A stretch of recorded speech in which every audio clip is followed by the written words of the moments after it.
They called it the battle above the clouds. But it wasn't a battle. It was a slaughter. High on a volcanic crater in hollow, over 1,000 Moro men, women, and children made their last stand.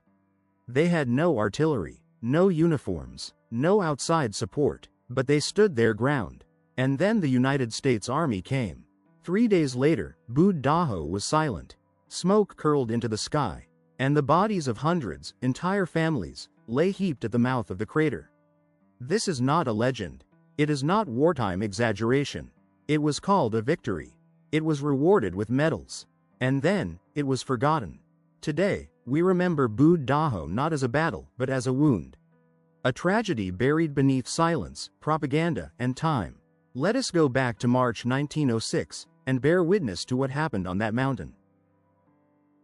Bud Dajo was not a fortress. It was not a military base. It was a place of sanctuary, a natural crater at the top of a dormant volcano, rising 2,100 feet above sea level.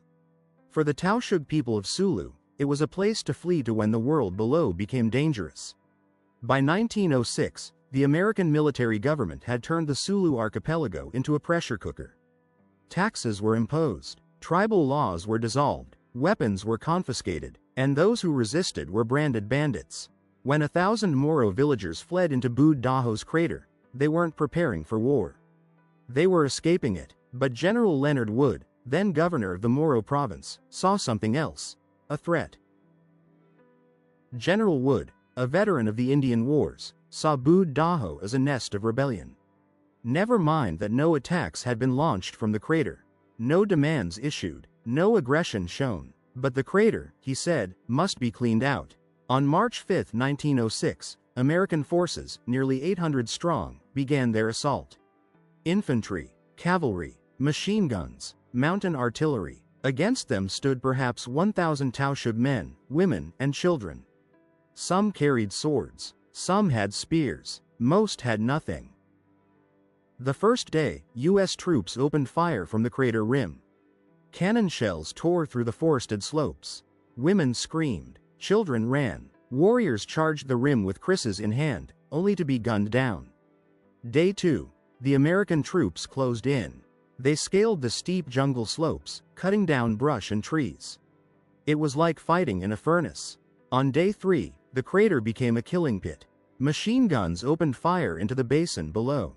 Grenades were hurled. The smell of blood, gunpowder, and smoke choked the air. Some Moro fighters, desperate, made suicide charges up the slope. Others tried to shield children behind rocks. But there was no escape. When it was over, the crater was silent. U.S. officers entered Bud Dajo and found bodies everywhere. Men, women, children, all lying together. Some still held each other. Out of over 1,000 people, only 6 survived. The rest were corpses. A soldier wrote home. It was like a great slaughter pen. You could walk for hundreds of yards stepping on bodies. Photographs were taken. One showed American officers posing beside a mound of Moro corpses. They were proud. They had won. President Theodore Roosevelt congratulated General Wood.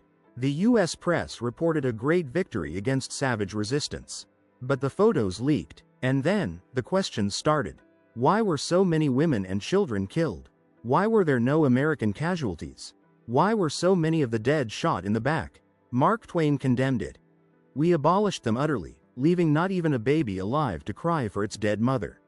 Roosevelt was forced to defend the massacre. And then, Bud Dajo disappeared from history books. In Sulu, Bud Dajo remains sacred ground. Every Tausug knows the story. Every family traces a bloodline to someone who died there. In the West, the event is forgotten, a footnote in military reports.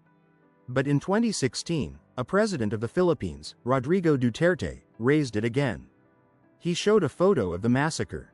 And he asked, who is the savage now? Bud Dajo was not a war.